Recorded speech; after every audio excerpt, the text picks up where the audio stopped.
Coordinaré el seminario de Cintia de Purges,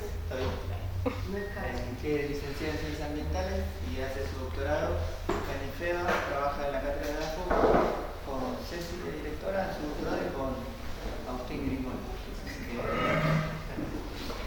Bueno, hola, ¿cómo están todos? Bueno, el título de mi tesis es Tolerancia al estrés hídrico del Orium multifluorum en simbiosis con hongos micorrízicos arbusculares y su interacción con el Nofitoderio Epichlorocultans. ¿Se va?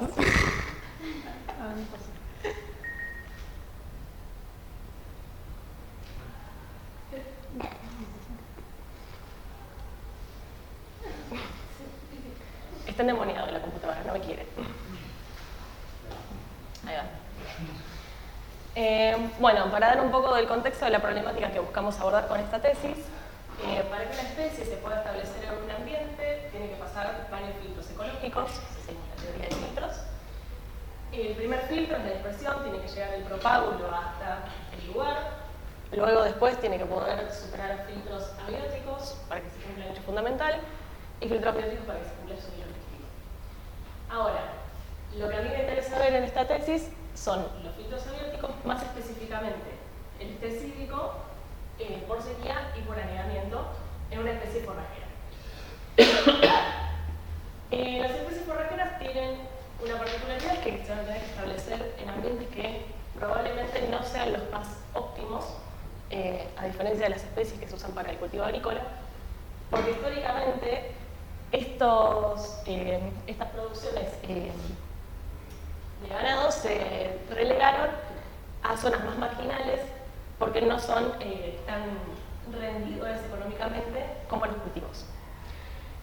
Ahora, para que esta especie pueda establecerse va a tener que aguantar estos ciclos de sequía y anegamiento, pero aparte va a tener que volver a recuperarse y producir en condiciones sin estrés hídrico.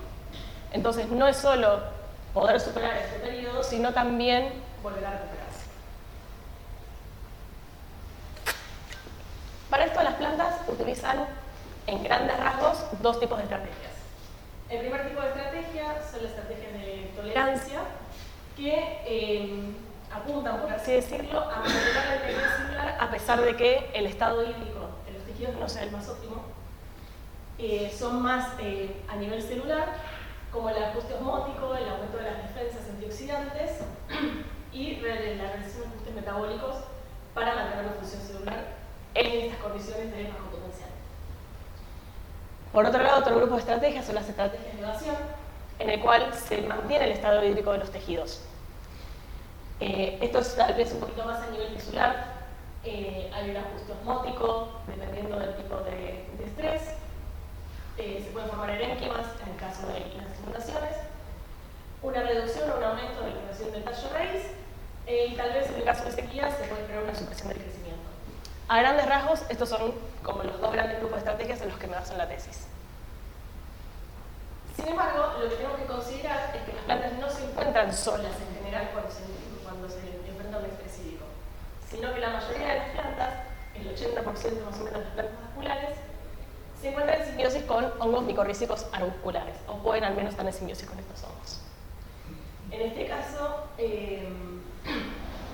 caso, la planta, a través de estructuras de intercambio dentro de la raíz, le aporta carbono que proviene de la fotosíntesis a los hongos, y a cambio obtiene agua y algunos nutrientes como se podrían ser el fósforo y el nitrógeno.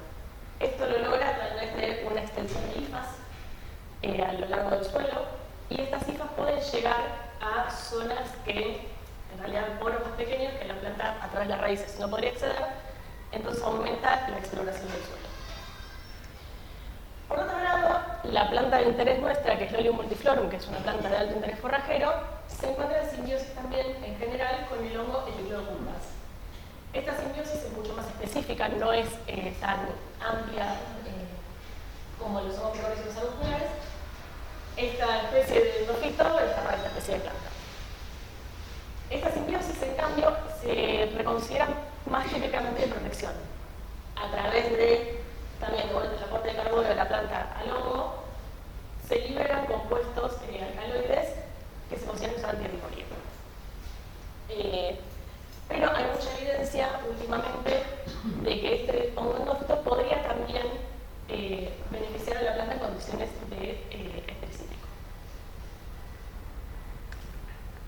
También hay muchos trabajos de que estos hongos, a pesar de que el hongo endófito se encuentra en la parte aérea de la planta, en lo que serían las vainas y las láminas, también convive en general con hongos micorrízicos auriculares que se encuentran en la raíz. Y el resultado final de esta simbiosis puede variar por la presencia de uno o el otro. Pero esto está más que nada explorado en condiciones sin estrés o capaz por herbivoría, no tanto está explorado en el estrés hídrico. En el caso del estrés hídrico, el resultado de esta simbiosis podría cambiar, podría ser sinérgico, podría ser antagónico, y podríamos incluso estar hablando de estar dentro del espectro con mutualismo-parasitismo, en el cual los simbiontes estos podrían incluso llegar a ser un costo para la planta. Como había dicho antes, también hay que considerar que en algún momento ese estrés se debería terminar. Si la planta pudo superarlo, debería nuevamente recuperarse y llegar a unos niveles parecidos de producción. Entonces, como objetivo general de esta tesis, propusimos evaluar cómo el endófito foliar Epiploidocultans, solo o en combinación con diversos aislados de hongos micorrízicos auriculares, moldea las estrategias ecofisiológicas del Olius multiflorum ante el estrés hídrico y su posterior recuperación.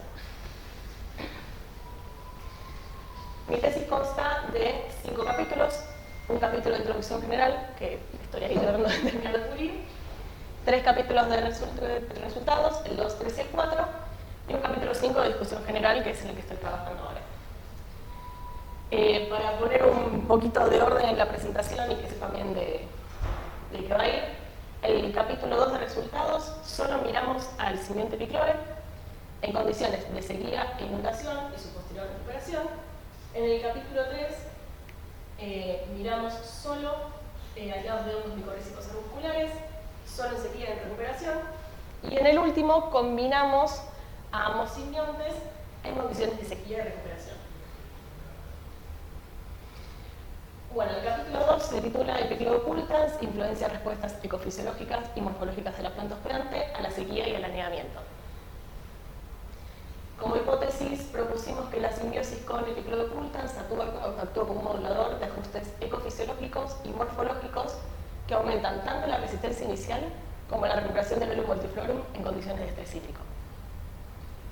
Y para esto armamos un experimento, todos los experimentos van a ser bastante parecidos, me voy a detallar un poquito más en este. Tenemos plantas con y sin endófito y tenemos 3 periodos.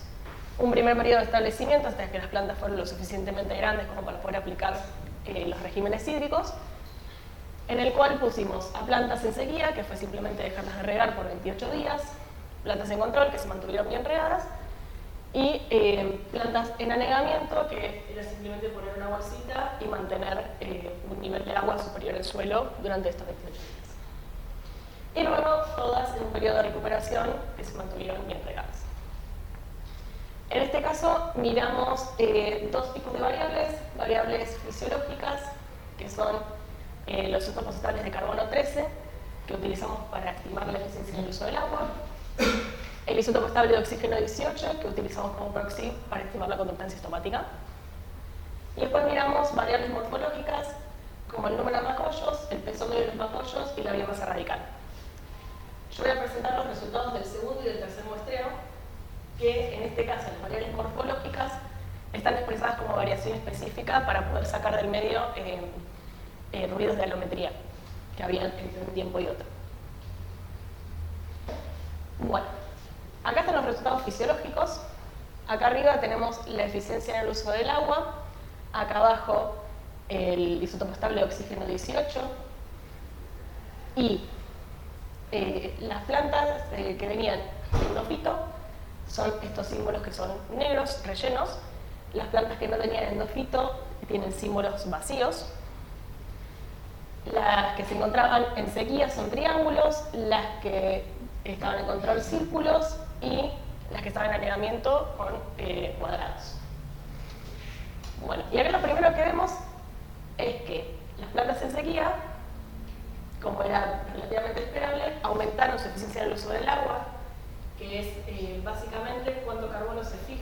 por molécula de agua perdida por transpiración.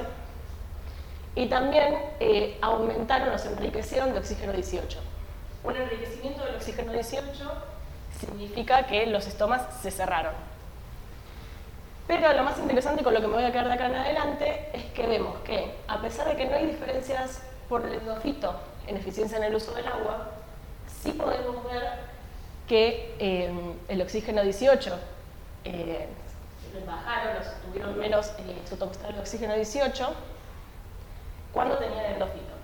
Es decir, que el endofito indujo una apertura de los estomas. Y puede parecer poquita la diferencia entre acá, capaz lo que se ve de 34 a 32, pero estimamos, a través de una serie de transformaciones un poco complicadas, que esta disminución de un 1 o 2 per mil corresponde a una apertura estomática del 39%. Es mucha la diferencia. Bueno, por separado, estos parámetros nos dicen bastante, nos dicen que la eficiencia del uso del agua se mantuvo igual y que aumentó la conductancia estomática. Tenemos un modelo que es el modelo de Geiger, que a través de esta ecuación, que indica que la eficiencia del uso del agua es igual a la capacidad fotosintética máxima sobre la conductancia estomática. Entonces, si nosotros ya tenemos proxies de estos dos parámetros, podemos saber qué pasó con la capacidad fotosintética. Si sabemos que esto se mantuvo igual, la eficiencia del uso del agua se mantuvo igual, sabemos que en estos dos casos tendría que haber seguido una misma dirección. Podrían bajar o podrían subir. Entonces, si acá vemos que el carbono 13 para las plantas con endofito se mantuvo estable y disminuyó el isótopo del oxígeno 18, sabemos que aumentó la capacidad fotosintética, porque este parámetro aumentó y este parámetro aumentó. Entonces, el endofito aumentó la capacidad fotosintética de las plantas. Bueno, y acá tenemos las variables morfológicas. Acá en toda la parte superior tenemos la producción específica de macollos y el crecimiento radical específico, y acá abajo el crecimiento específico de los macollos. Toda la nomenclatura de los símbolos es igual. Y acá, como es variación específica, si los valores tomaron un valor arriba de 0, significa que aumentaron respecto del tiempo anterior. Como les he dicho, está como ajustado por la velocidad de las plantas. Bueno. Y acá lo que tenemos es más o menos lo mismo que habíamos visto antes, que las diferencias más importantes, a pesar de las que son esperables por los regímenes hídricos, se dieron con el endofito. El endofito, acá podemos ver que aumentó en cualquiera de los regímenes hídricos la producción específica de macollos durante el periodo de regímenes hídricos, y también aumentó el crecimiento radical. Por otro lado, durante la recuperación, es decir, capaz en un momento un poco más avanzado en el desarrollo de las plantas, aumentó el crecimiento específico de los macollos. Entonces, podríamos decir que el endofito aportó a una asignación de carbono, primero un poquito más a la parte aérea, al aumentar el macollaje y después también el crecimiento radical, y después a que esos macollos aumenten de tamaño, es decir, que crecen más. Entonces, solo para resumir, durante el periodo de regímenes hídricos pudimos ver lo que les había contado antes, la capacidad fotosintética que aumentó y una mayor producción de macollos, y al mismo tiempo después, en el periodo de recuperación, aumentó ese crecimiento de los macollos.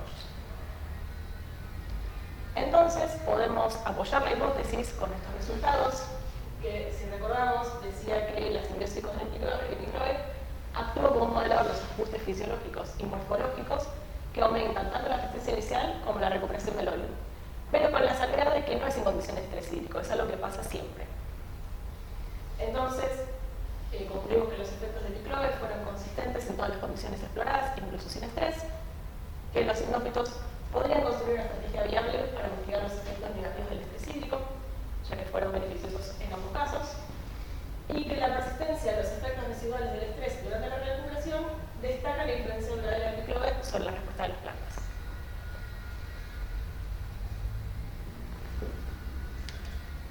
Pasando ya al capítulo 3, el origen ambiental del aislado micorrícico determinar las estrategias de respuesta a la sequía de la planta hospedante.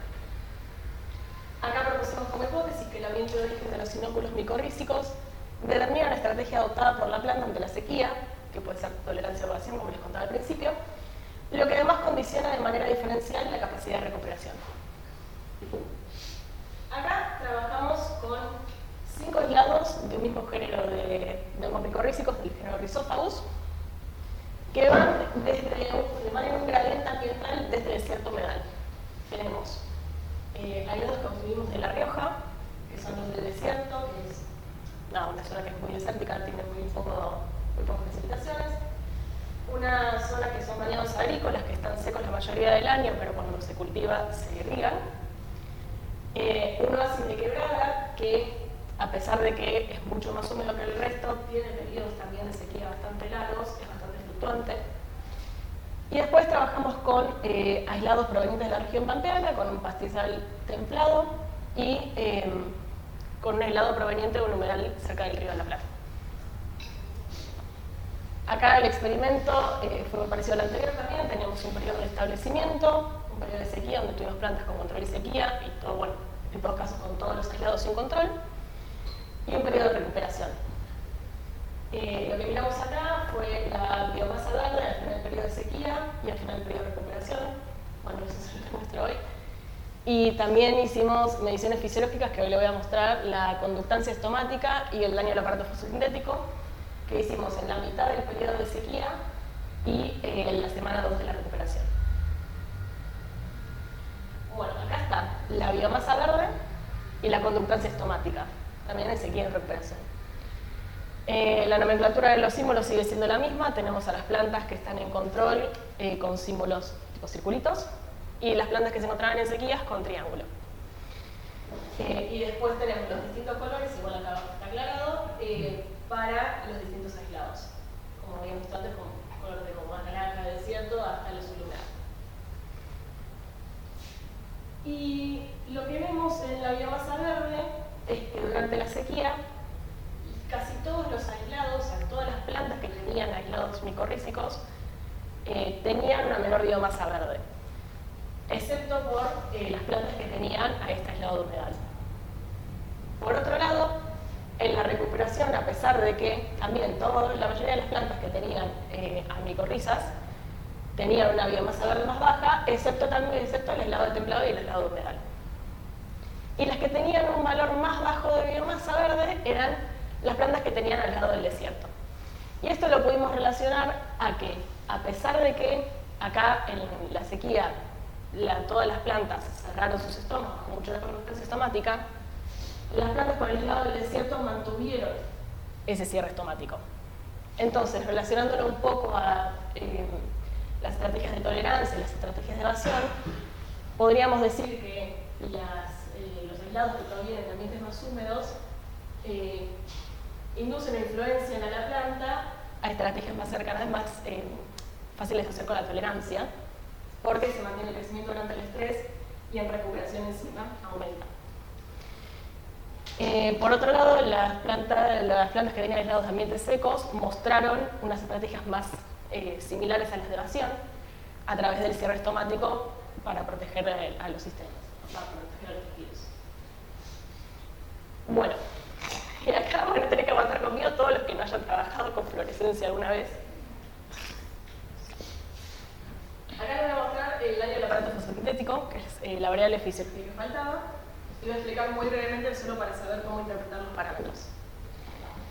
Cuando un haz de luz llega hasta el fotosistema 2, el complejo antena, la energía es absorbida, parte de esa energía que llega al complejo antena es disipada y otra parte sigue pasando por las moléculas de clorofila hasta el centro de reacción y ahí puede quedar atrapada y se puede utilizar para el transporte de electrones y seguir con la fotosíntesis. Ahora, lo que quiero aclarar es que todos estos parámetros que nosotros medimos con el fluorómetro están expresados por centro de reacción. Que estén expresados por centro de reacción significa que lo más probable en condiciones de estrés es que estos parámetros aumenten. Y no es que aumenten porque el centro de reacción sea más eficiente, sino porque se espera que los centros de reacción estén dañados y cada centro de reacción tenga que aceptar más energía. Bueno, acá esto es lo mismo, solo que tenemos los resultados. El tamaño y el color de las flechas indican si es significativo. Si la flecha está más oscura y más grande o más chica, significa que la diferencia fue significativa respecto de este control. Y lo que vemos era lo esperable, que durante la sequía aumentó la energía absorbida por centro de reacción y la energía disipada por centro de reacción, y aumentó también un poquito la atrapada, y disminuyó la que se utilizó para el transporte de electrones. Esto fue para la mayoría de los aislados, pero pudimos ver diferencias en los aislados, las plantas que tenían los aislados del desierto y de oasis, que son los que consideramos el más seco y el más fluctuante. En este caso, vemos que aumentó muchísimo más la energía disipada. Esto lo asociamos también a nuestra estrategia de evasión, porque es un método de fotoprotección del sistema. Por otro lado, tenemos en la recuperación que la mayoría de las plantas volvieron a disminuir estos parámetros por centro de reacción, pero destacamos que los aislados provenientes de humedal indujeron a una mejor recuperación del fotosistema en las plantas. Entonces, también los volvemos a asociar a una estrategia de tolerancia. Y acá, de nuevo, para resumir un poco, en este caso separamos en los dos tipos de estrategias, las estrategias de evasión y las estrategias de tolerancia. Dejamos a los ambientes secos y los más fluctuantes también dentro del lado de la evasión por el cierre estomático y la fotocorrección del fotosistema 2. Y por otro lado, a los ambientes húmedos con estrategias de tolerancia por una recuperación del crecimiento y del fotosistema 2. Entonces acá volvemos a apoyar la hipótesis. El ambiente de origen de los inóculos micorrízicos determina la estrategia adoptada por la planta ante la sequía, lo que además condiciona de manera diferencial la recuperación. Y sumamos que las selecciones micorrízicas reflejan las estrategias adaptativas de los ambientes de origen, y la selección de hongos micorrízicos debería alinearse con los riesgos climáticos del agroecosistema para optimizar tanto la resistencia a la sequía como la recuperación posterior. Bueno, este es el último capítulo de resultados, el capítulo 4. La recuperación post-sequía revela mayores efectos de Picloe que la identidad de los hongos micorrízicos en la planta hospedante. Para eso propusimos la hipótesis que la coexistencia de Picloe ocultans y diversos taxones de hongos micorrízicos potencia la resiliencia ante la sequía mediante una coordinación sinérgica de estrategias de evasión y tolerancia superiores de las individuales. No obstante, la magnitud de esta respuesta está mediada por la identidad específica de las especies de hongos micorrízicos. Y acá lo que hicimos, en vez de trabajar con un mismo género, trabajamos con dos distintos hongos pertenecientes a las bromeláceas. Trabajamos con un Heliformis mose, que en general además evidencia de que coloniza rápido, genera más crecimiento de las hifas y promociona bastante el crecimiento de la planta hospedante. Entonces, si lo tuviéramos que categorizar, tal vez estaría más en estrategias de tolerancia. Y por otro lado, trabajamos con Blombus Hall, que hay trabajos que le asocian a mayores cortos de carbono en las plantas y parece tener una estrategia más conservadora en términos de su crecimiento. Entonces, tal vez esperaríamos que en este caso induzca estrategias de evasión. El experimento acá, lo que les voy a mostrar, lo mismo que antes, fue un periodo de establecimiento, un periodo de sequía y un periodo de recuperación. En este caso, el periodo de recuperación fue bastante más largo. Les voy a mostrar la biomasa verde, que los doctores en el tercer muestreo también como variación específica, y la tasa de senescencia. Bueno. Acá, de vuelta, la nomenclatura sigue siendo la misma que los otros capítulos. Las plantas sin endofito son los símbolos vacíos, las plantas con endofito son los símbolos llenos. Control, círculos, triángulos, sequía. Y seguimos con el color negro para las plantas sin micorriza. Y le pusimos a Hoy el color rojo y a Mose el color azul. Acá en el periodo de sequía vimos como que no había una diferencia muy clara en las plantas que estaban en control, se superponen mucho las letras de significancia. Pero sí vemos que para las plantas que estaban en sequía, de vuelta, las plantas que no tenían ningún simbionte les fue mejor y las plantas que tenían alguno de los dos simbiontes les fue peor. Particularmente le fue peor a la doble simbiosis de el endofito y el moce. Pero lo que sí vimos fueron bastantes diferencias y bastante más claras durante la recuperación, porque a pesar de que en control, acá hay como letra más grande y letra más chica, dependiendo de cuál es la interacción,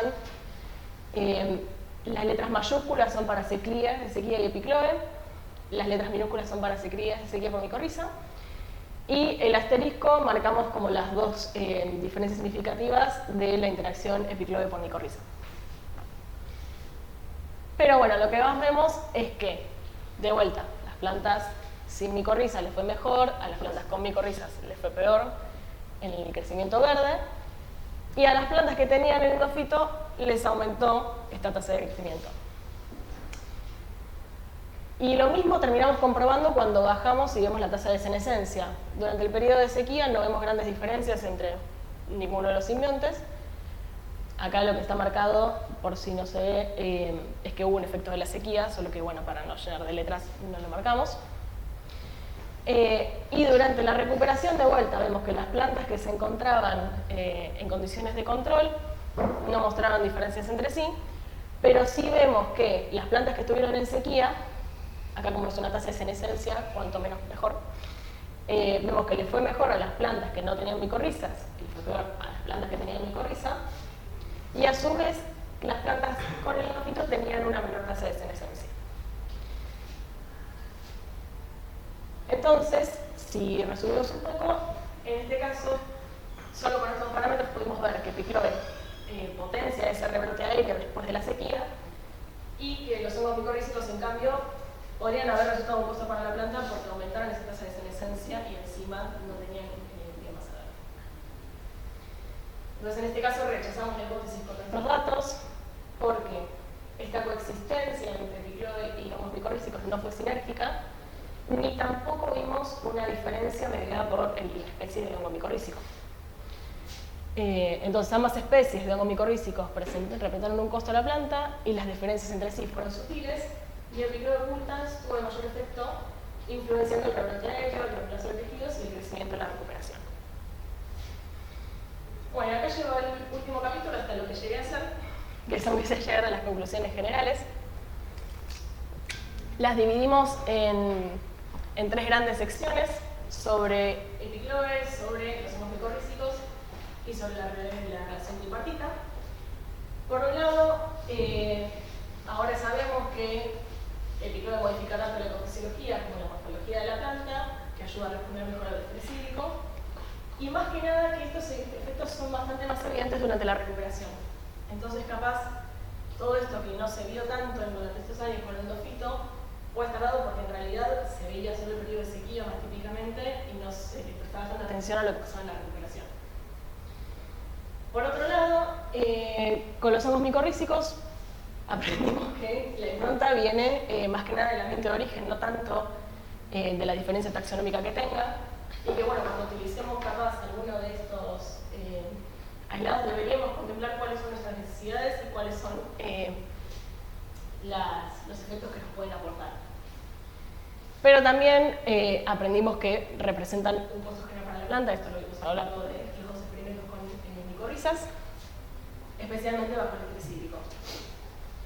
Y bueno, por último son la relación tripartita, que a pesar de que epicloe vimos que aportó más beneficios a la planta para el estrés hídrico, estos no se vieron compensados ni tampoco potenciados por la presencia de los micorrizas. Entonces hay que tener en cuenta estos costos al momento de decir, bueno, qué simbionte esperaría o querría si lo quiero a uno o si lo quiero a ambos. Bueno, eso es todo.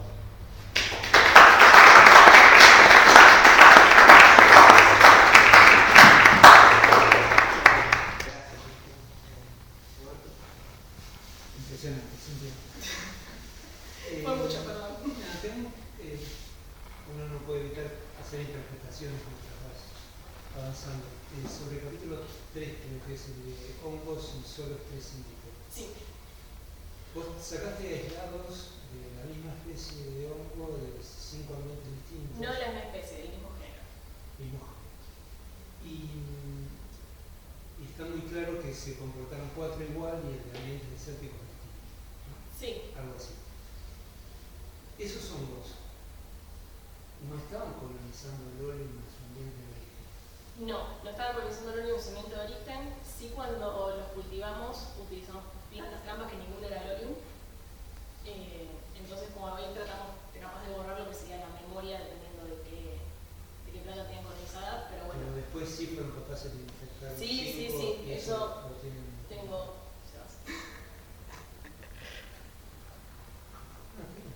No, pero tengo la teoría de colonización disponible. Pero bueno, no importa, o sea, sí, todas colonizaron y todas colonizaron bien. Independientemente del aislado, y tampoco notamos que haya alguna relación entre los niveles de colonización y ninguna de las variables.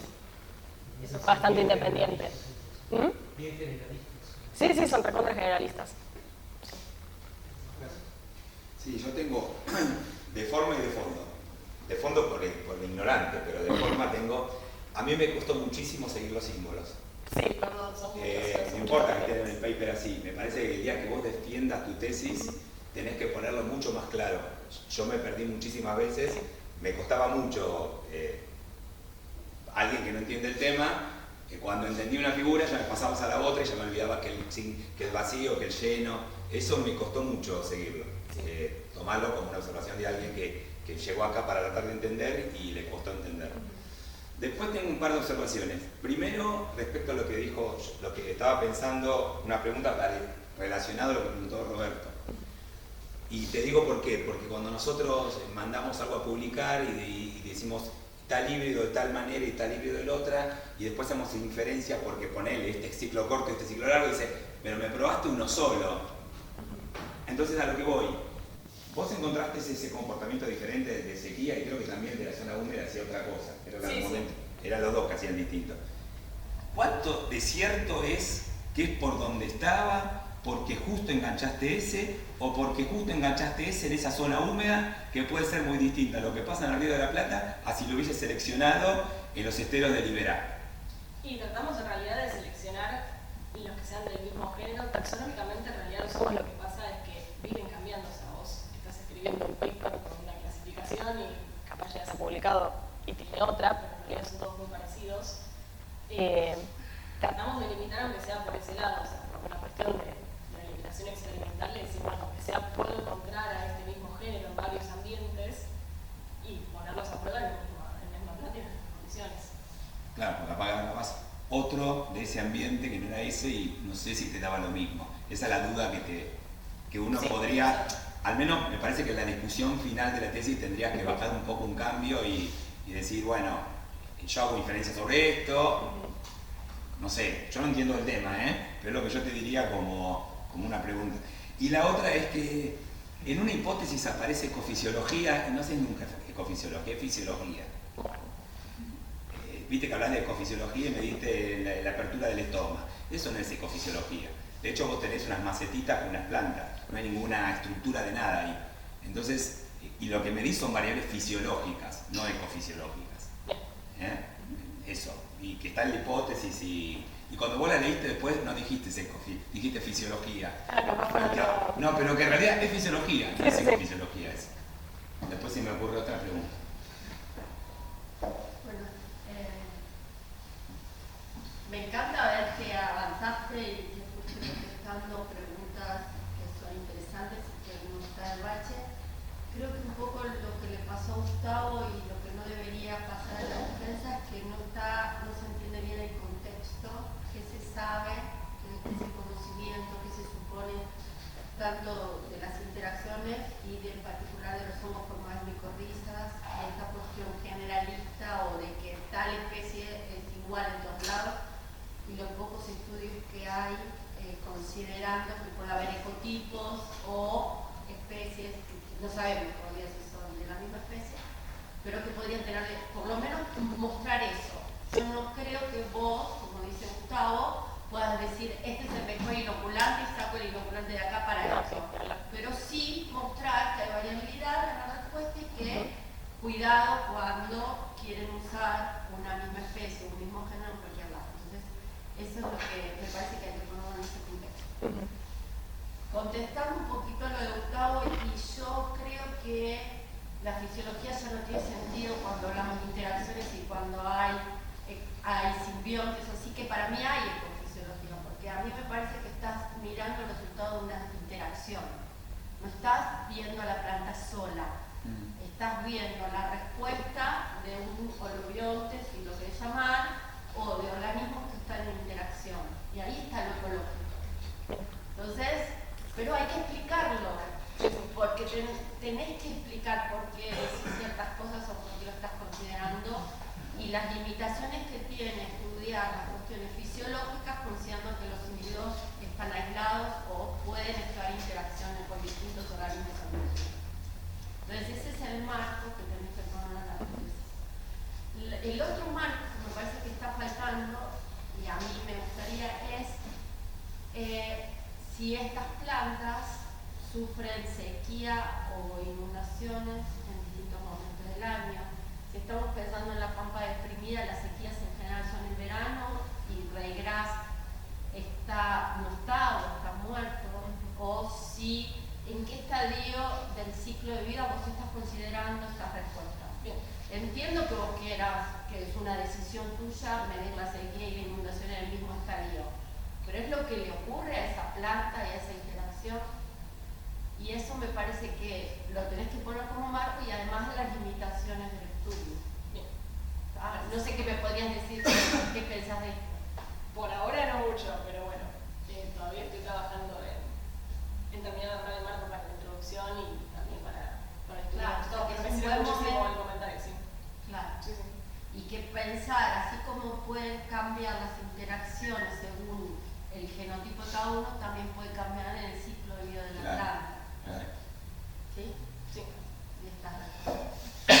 Y la otra pregunta, vos dijiste que no, perdón. No. Está haciendo el postdoctorado. En realidad soy Marina, no que como en la Comisión de doctorado está hecho. Pero bueno, la pregunta que me decía, que sé, y no es que era necesario que lo midieras, porque me dijiste un montón de cosas, y me parece, es, ¿miraste cómo le iba a cada uno de los simbiontes, por ejemplo, la transmisión del hongo? O... Transmisión del hongo no, pero colonización sí. Porque bueno, las plantas no llegaron tampoco a... o sea, que no llegaron al estadio para que yo mismo pueda mirar la reflexión del endofito, que es solo vertical, para los que lo conocen. Pero sí viene colonización en todos los casos y no hay diferencias en ninguno. Y no había diferencias de efecto endofito sobre la colonización de los hongos. Sí, Eso me parece que hay que decirlo. Sí. Sí, ahora bueno, por cuestiones de acuerdo. No, está bien, pero hay que tener en cuenta que no hubo interactivos. Esto con micorriza, acá. No, en colonización no hubo ninguna diferencia de nada. O sea, teníamos a las plantas que son sin micorriza, que dan 0 o capaz un 1% de cosas que me hacían dudar. Pero después no hubo diferencias significativas ni por endofito ni por sequía, nada. ¿Cómo se mide ese porcentaje de colonización? En el porcentaje de colonización lo que se hace es se tiñen las micorrizas, se tiñen las raíces, y lo que se hace es que se vacía lo que sería la célula y se quedan solo manchadas de azul lo que serían las paredes de la raíz, y si hay alguna estructura más, que en este caso nosotros miraríamos las hifas. Se ponen como en filita 10 pedacitos de raíz y vas pasando y mirando cada uno y haces lo que son toques. Cuando vos llegas a un pedacito de raíz que ves con el microscopio, ese toque puede ser positivo, puede ser negativo. Si es negativo se marca 0, que no hay nada, y si es positivo marca si tiene hifa, rúcula. Como una frecuencia de infección. Claro, o sea, lo que pasa, por ejemplo, es que, como les decía, viste que hay diferencias entre lo que sería Joimose, acá había puesto esta foto porque si acá vemos Desmose, está lleno de hifas y hay un montón de otras estructuras. Y acá en Joy vemos solo una hifa bastante gruesa que está pasando por ahí y capaz no hay otras estructuras. Pero estos toques valen lo mismo, o sea, es un toque positivo en el porcentaje de colonización. Entonces, capaz entre ver 1.000.000 de hifas que están colonizando toda la raíz y ver una sola, da igual, pero es la metodología que se usa. Allá hay una pregunta. ¿Cómo te sentías? Felicitaciones por el trabajo. Me dio curiosidad, quizás lo dijiste y no lo entendí, se me pasó. ¿Cómo midieron recuperación? Y si... pues me da cuenta también que los ejes X de las ejes Y eran distintos los números, como que no terminé de... intentando entender eso. Y también tienen relación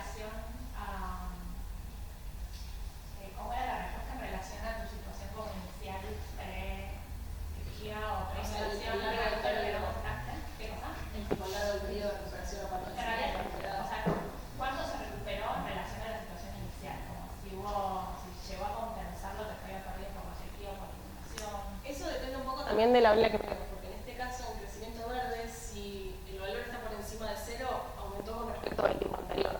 Entonces, la recuperación es una medida en relación a la... claro, se trae como el periodo de recuperación que le damos un tiempo a las plantas para que retomen el crecimiento.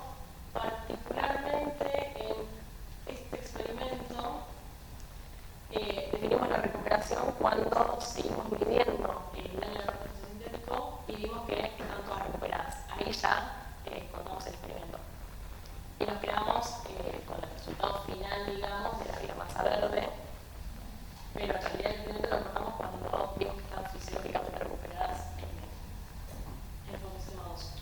Ok, voy a ver también. Claro, o sea, nos fuimos midiendo, llegamos creo que fue a la semana 3 en este caso, y vimos que estaban todas iguales, entonces dijimos, bueno, al menos fisiológicamente están recuperadas, y ahí decidimos levantar el experimento. Sí, yo, como la Cintia, la verdad me gustó mucho. A mí me costó un poco seguir la parte justo de la variable que tenía que ver con Macoyos y eso. Bueno, las preguntas iban iban con dos cuestiones media sencillas. La primera es que cuando vos presentás como la introducción, a mí no me quedó tan claro cuál es el mecanismo por el cual el genoma endófito puede mejorar los resultados que vos obtenés, que mejora la eficiencia en el uso del agua, de la eficiencia fotosintética. ¿Cuáles son los mecanismos? No sé si es que no se sabe, si es que no se sabe, pero por ahí me quedó un poco claro eso, porque lo que yo sabía hasta el momento de escuchar de las charlas es que tiene efectos en la defensa, pero no conocía estos efectos en la sequía, entonces por ahí me quedó un poco... No, o sea, nosotros no llegamos a ver mecanismos y lo que llegamos a saber es este resultado que aumenta la capacidad fotosintética. El mecanismo por el cual llega a hacer eso no lo sabemos. Podemos decir que aumenta la conductancia en realidad, manteniendo la eficiencia en el uso del agua, pero hasta ahí como que puede llegar nuestra inferencia. No podemos llegar a inferir un mecanismo más profundo que decir que, bueno, que aumenta la cantidad de los stones. Bien, perfecto. Eso entonces sigue siendo una duda para... Sí, sigue siendo verdad. Y con respecto a lo otro es algo que por ahí es más ecológico, pero cuando vos planteas la cuestión del estrés, tus tratamientos, tus experimentos son experimentos de sequía, donde la sequía es un disturbio, no es un estrés, porque es una sequía de un par de días, es un evento que recibe la planta y que luego se recupera frente a ese evento, y el estrés es una condición que es repetitiva para la Sí, a ver, acá especie. en términos de que estamos hablando de una sola planta en una maceta, podemos decir que esa planta está estresada y podemos medir otras maneras. Claro, No pasa más a nivel ecológico, sí, estaríamos hablando de un estudio. Por eso, por ahí por la cuestión más fisiológica, entonces por ahí para cuando vos ves el último capítulo, que por ahí estoy viendo que tiene una idea de que estos endófitos tengan alguna aplicación a campo, a futuro, o de las posibles implicancias, me parece que ahí está, es una cuestión bien por distinguir esto del estudio,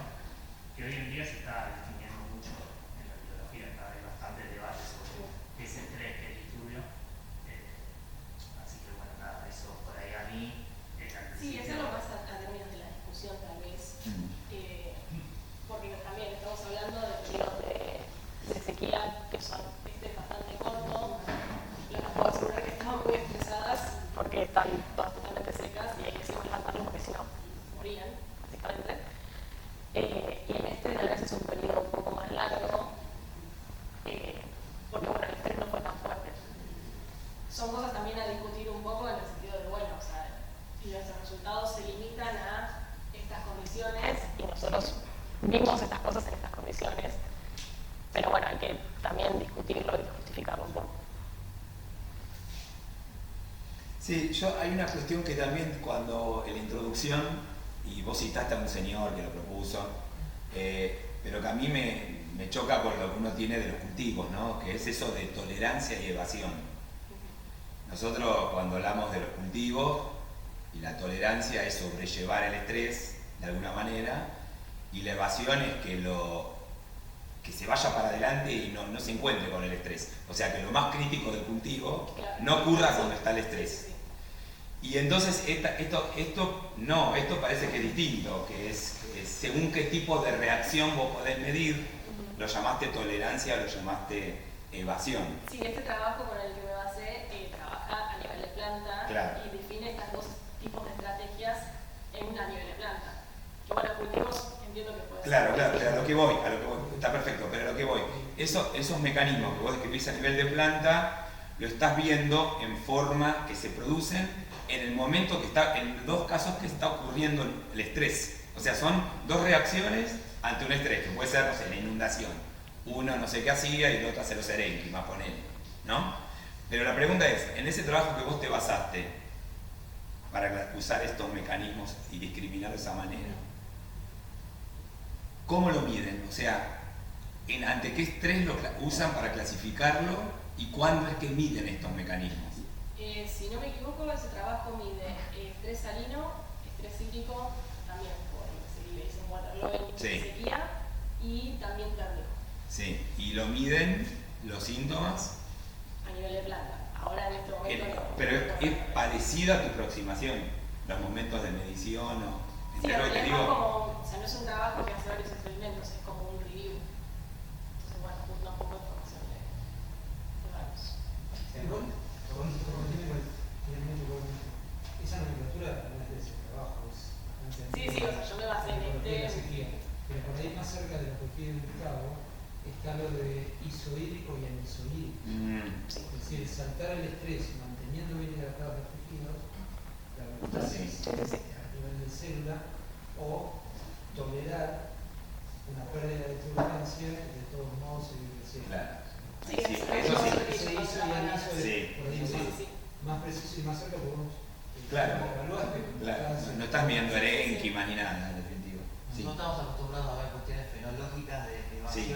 No, pero lo que dijo Roberto me aclara más, porque me parece que es más próximo a esto. Sí, capaz se podría cambiar el marco para utilizar esos términos. Uno es evasión en el sentido fenológico y el otro es en el sentido militar.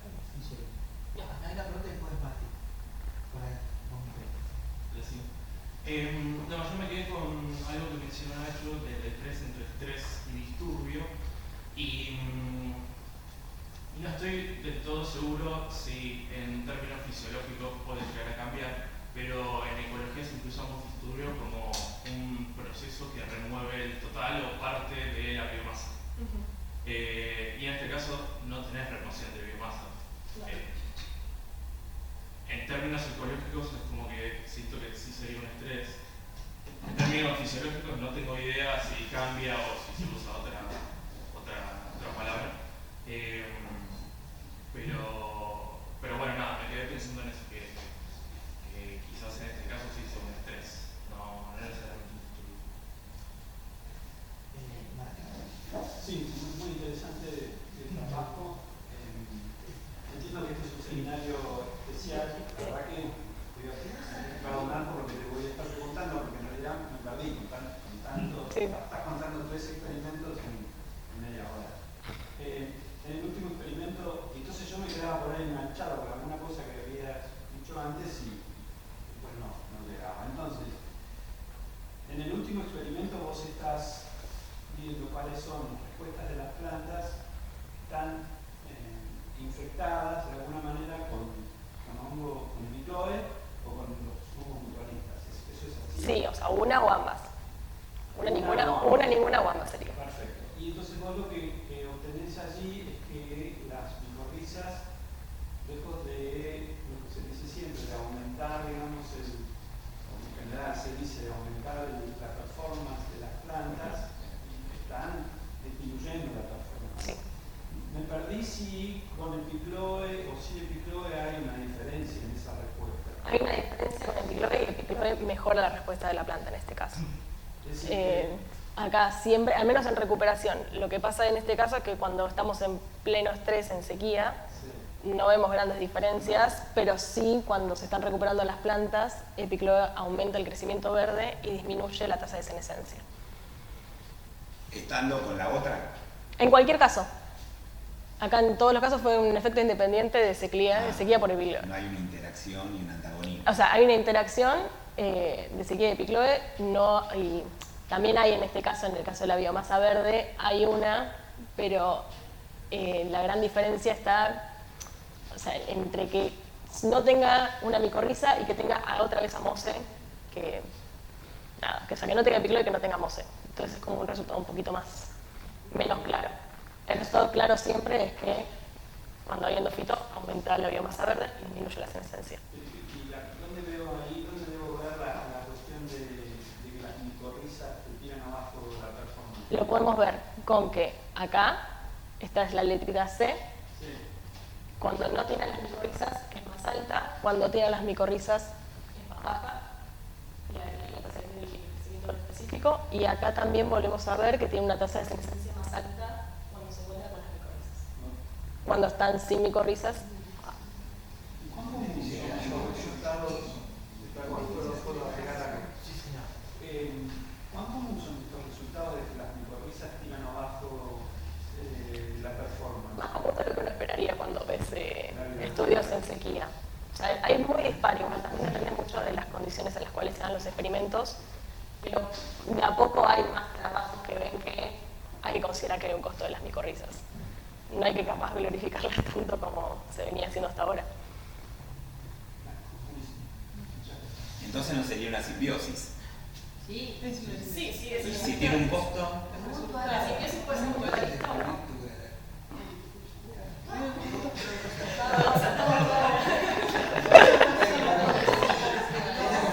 pero si hay un costo para la planta, Simbiosis y realismo. ¿y esto qué es? ¿Y esto qué es? Simbiosis es vivir. Sí. Interacción en la que vamos. Es un poco lo que hablaba al principio. O sea, me puedo poner en ocupa y no pasa nada. Es una simbiosis. Es comparativo.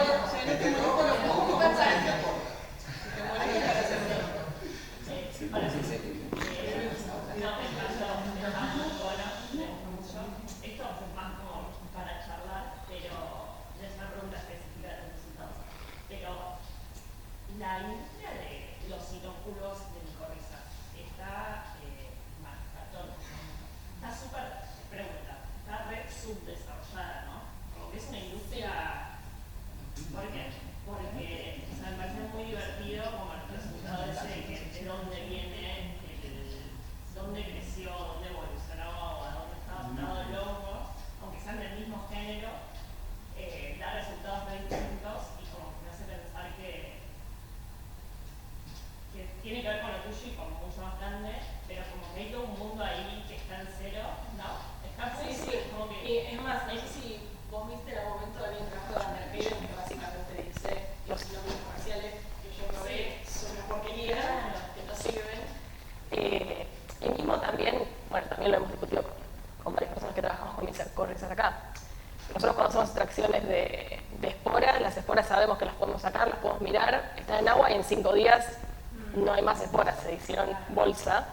Entonces, ¿cómo te pueden vender un inóculo comercial que sea medianamente balanceado entre esporas, hifas, en formato líquido que funcione bien? Nosotros nuestros inóculos los hacemos en seco, con restos de raíces. Una cebación, o sea, como está tipificado, como me parece súper divertido y medio como comercializable de, tenés específicamente esto o querés atacar este problema bien específico que te vendo un inóculo de La Rioja o un nombre más fácil. Sí, o mismo en realidad se puede generar una producción de inóculos que están en condiciones como las que se quieren evitar. Sí, pero bueno, sería un proceso más largo, tendrías que hacer como una selección de eso, pero bueno, capaz es más que nada llegar a la conclusión de que mirar por especies o decir, bueno, este inóculo viene con tal y tal especie de micorriza, te va a venir bien, no necesariamente es así. Claro, sí. Bueno, nada, me parece divertido. ¿Cómo te parece divertido? Pero Sería divertido para que lo logre resolver, sería más divertido porque se llenaría de plata, pero Hay dos excepciones de divertido. Una es que uno se mata de risa y la otra es que divierte agua, digamos. Lleva a caminos que no se han explorado.